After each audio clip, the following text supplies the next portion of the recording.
The rumble of tanks shatters the fragile peace in Rafah. Israeli forces responding to Hamas rocket attacks have escalated their offensive.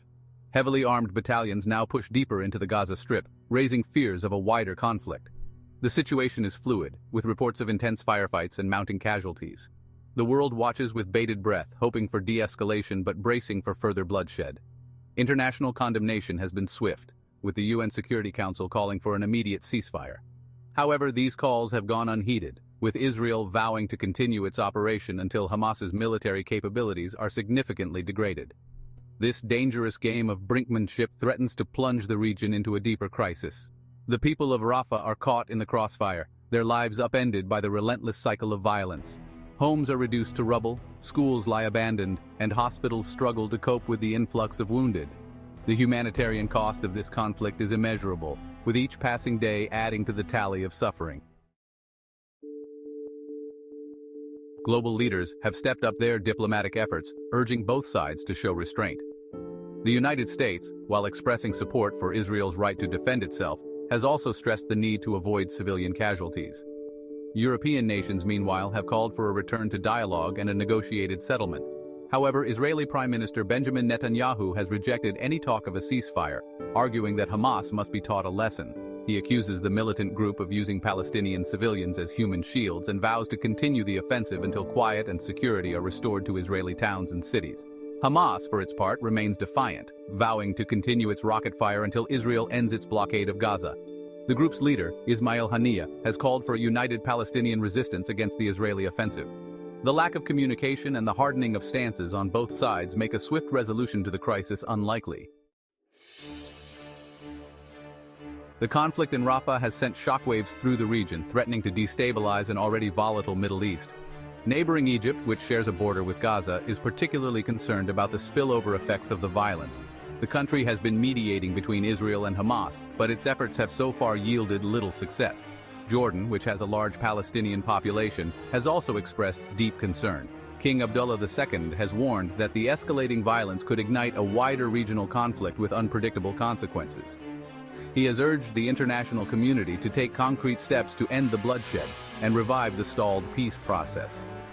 The conflict also threatens to undermine the recent rapprochement between Israel and some Arab states, notably the United Arab Emirates and Bahrain. These countries, which normalized ties with Israel in 2020, have condemned the violence in Gaza but have so far refrained from taking any concrete action. Amid the geopolitical maneuvering, it's the Palestinian civilians in Rafah who are bearing the brunt of the violence. Trapped between Israeli firepower and Hamas rockets, they face a daily struggle for survival. Hospitals are overwhelmed with casualties, many of them women and children. The injured lie on makeshift beds in corridors, waiting for treatment that is in desperately short supply. The constant bombardment has forced thousands to flee their homes, seeking refuge in UN-run schools and shelters. These facilities, already overcrowded and under-resourced, are struggling to cope with the influx of displaced families. Food, water, and basic necessities are running low, creating a humanitarian crisis within a conflict zone. The psychological toll of the violence is also immense. Children, exposed to the horrors of war at a young age, display signs of trauma and distress. Their drawings, often filled with images of tanks, explosions, and wounded bodies, offer a chilling glimpse into the psychological scars left by the conflict. The current crisis in Rafah is not an isolated incident, but rather another chapter in the long and bloody conflict between Israel and the Palestinians. The roots of this conflict run deep, dating back to the early 20th century and the competing claims over the same piece of land. For Israelis, it's about security and the right to a Jewish state in their historic homeland. For Palestinians, it's about self-determination and the right of return to land they were dispossessed of. Over the decades, numerous attempts have been made to find a peaceful solution, but they have all ultimately failed. The Oslo Accords of the 1990s, hailed as a breakthrough at the time, ultimately unraveled amid mutual recriminations and renewed violence. The two-state solution, once seen as the most viable path to peace, now seems increasingly elusive. The failure to resolve the underlying issues, coupled with the deep mistrust between the two sides, has created a volatile status quo prone to periodic explosions of violence. The current crisis in Rafah is a stark reminder of the human cost of this intractable conflict. As the world witnesses the unfolding tragedy in Rafah, one thing is clear: the urgency for peace has never been greater. The cycle of violence, fueled by hatred, mistrust, and political expediency, must be broken.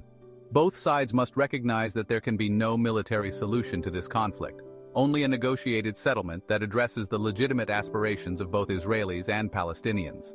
The international community, too, has a crucial role to play. Beyond issuing condemnations and calling for restraint, world leaders must exert sustained pressure on both sides to return to the negotiating table.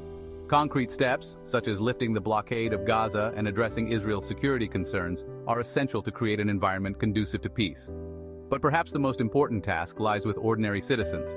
By staying informed, engaging in dialogue, and supporting peace initiatives, we can help shift the narrative away from violence and towards reconciliation. The path to peace may be long and arduous, but it is a journey we must undertake for the sake of future generations of Israelis and Palestinians.